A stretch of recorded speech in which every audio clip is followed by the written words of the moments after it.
warahmatullahi wabarakatuh. Bismillahirrahmanirrahim.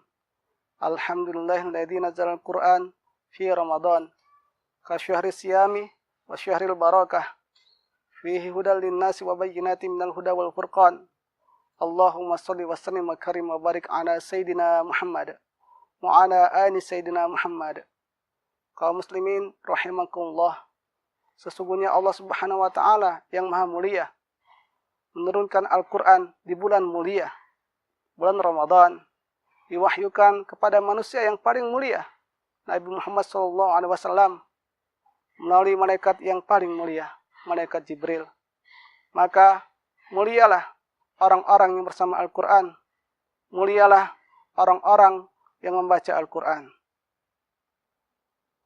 Berikut ini adalah tips agar kita semangat membaca Al-Quran.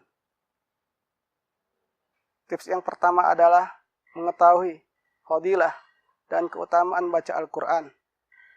Rasulullah SAW bersabda, "Man qara'a harfan min kitabillah, falahu bihi hasanatun, wal hasanatu bi ashrin amthaliha.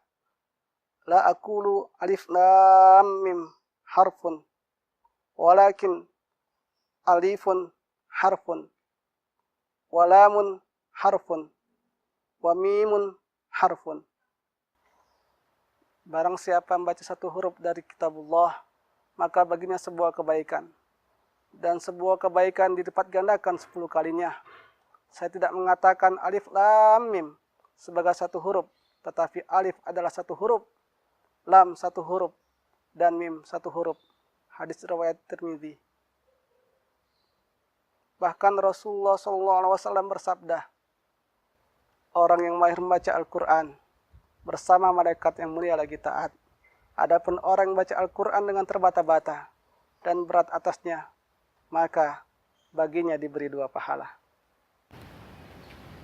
Kaum muslimin rahimakumullah, tips yang kedua agar kita semangat membaca Al-Quran adalah menjadikan Al-Quran sebuah kebutuhan. Utsman bin Affan radhiyallahu anhu mengatakan, sesungguhnya aku membenci satu hari yang berlalu tanpa membaca Al-Quran. Boleh jadi kita pada awalnya terpaksa membaca Al-Quran, namun dalam keadaan apapun kita paksakan, kita usahakan untuk tetap membaca Al-Quran. Nanti ke tahap selanjutnya kita akan menjadi kebiasaan membaca Al-Quran. Apabila sudah terbiasa membaca Al-Quran, maka bila satu hari kita membaca Al-Quran, kita merasakan ada sesuatu yang aneh. Sudah kita menjadikan Al-Quran sebuah kebiasaan, maka tahap berikutnya adalah kita akan menjadikan Al-Quran sebuah kebutuhan. Apabila satu hari kita tidak membacanya, maka hati kita menjadi rugi. Berikutnya kita akan ke tahap selanjutnya, menjadikan Al-Quran sebuah kenikmatan. Apabila satu hari kita tidak membaca Al-Quran, maka hati kita menjadi resah, hati kita menjadi gelisah, menjadi gersang karenanya. Wajar saja kalau Utsman bin Affan radhiyallahu anhu mengatakan, hati yang bersih tidak akan pernah kenyang, tidak akan pernah bosan membaca Al-Quran. Tips yang ketiga agar kita semangat membaca Al-Quran adalah berkumpul bersama para pecinta Al-Quran. Berkumpullah bersama para pecinta Al-Quran, para pembaca Al-Quran, para penghafal Al-Quran, para pentadabbur Al-Quran. Insya Allah kita menjadi semangat, kita akan menjadi termotivasi untuk membaca Al-Quran. Alhamdulillah sekarang ada yang namanya odol, one day one lembar.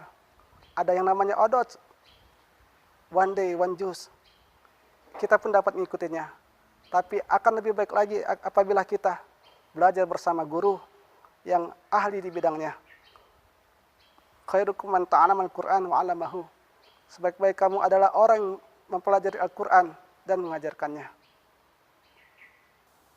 Kaum muslimin rahimakumullah, demikianlah tips agar kita semangat membaca Al-Quran.